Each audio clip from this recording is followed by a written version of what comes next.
How's it going, fellow collectors? Now today we got a special treat. We're going to be doing a review on a custom silk statue. I myself don't collect too many custom statues for my own personal reasons, but I just want to do a review on this custom silk statue, give you my honest feedback, review, opinions, and how I feel about a custom versus a licensed piece. Stay tuned. Oh, I got a live one here.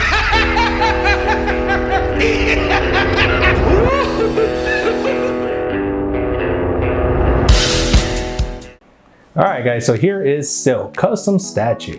Now, a little bit of self-disclosure, guys.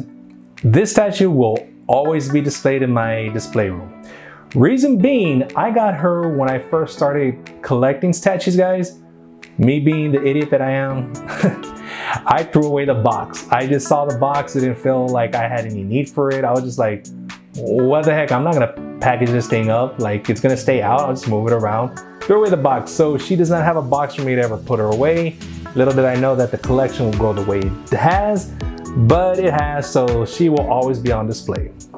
All right, guys, so let's start off with the base here. Now, I will give credit where credit is due.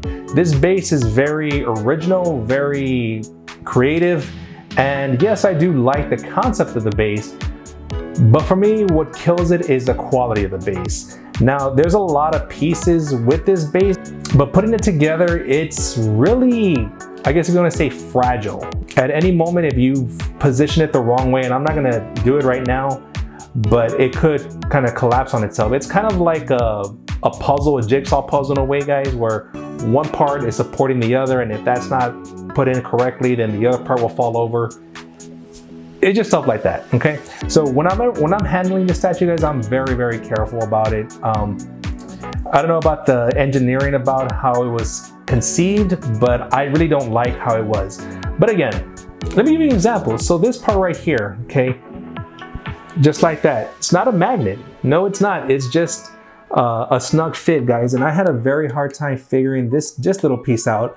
And when I'm moving the statue, yes, this piece tends to fall out a lot. So whenever I do move this statue, guys, I do take this piece off, and whenever I move the statue, I put it back in. But again, you really have to, you can't grab the base, guys, from like this part or that part, because it might come off and there goes the whole thing, okay? So it's just centered around a lot of one piece on top of another. So that's my only gripe about the base, guys. Just the ingenuity of it. Other than that, it's great. It's an original base, obviously. Very complements Silk very much. Now, obviously, she's in a construction site. She's on the top of a crane, getting ready to attack, launch, whatever the case may be. We got the treads of a tractor right here. Now, there is a lot of gray, guys. Now, again, you know how I feel about bases with a lot of gray. But in this case, I can let it go. Why? Because again, we're in a construction site, so there's a lot of broken concrete. There's not really much you can do with concrete, so okay, cool. And there's a lot of other rubble things. I can't really make out what these other things are, but obviously we can just see it's construction. And right here with the crane, we have the hydraulic press, if you want to call it. I'm not sure what it's called. But yeah, the base, other than the ingenuity, guys, I like it. I really do like it. And again, it complements the character. Moving on to Silk herself, guys. First thing I would compliment it is the pose.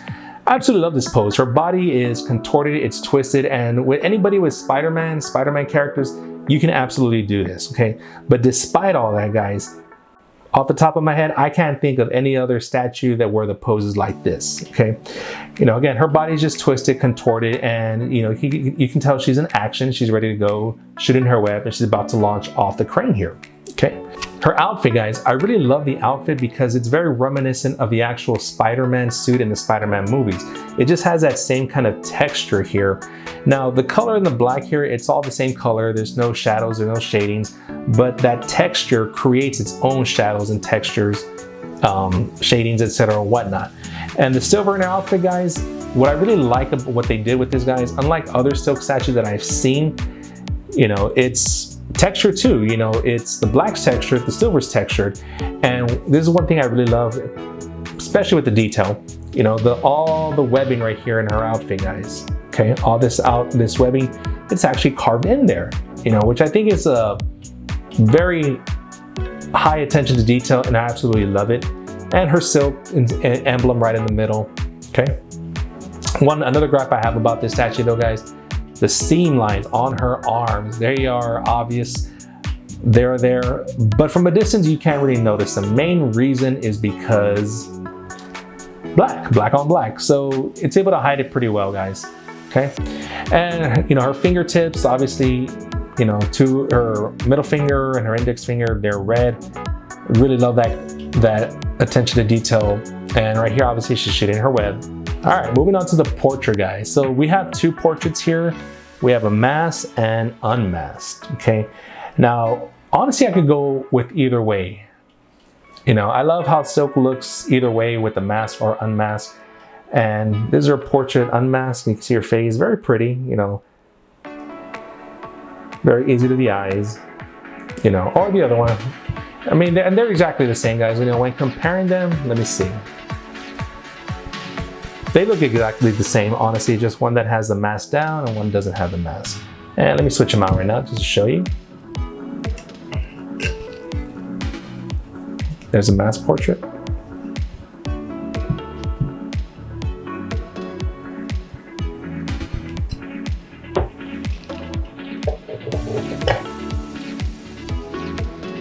And there's the unmasked portrait. Now, me personally, when I display both of them and see how it looks, I really prefer how she looks with the masked portrait, okay?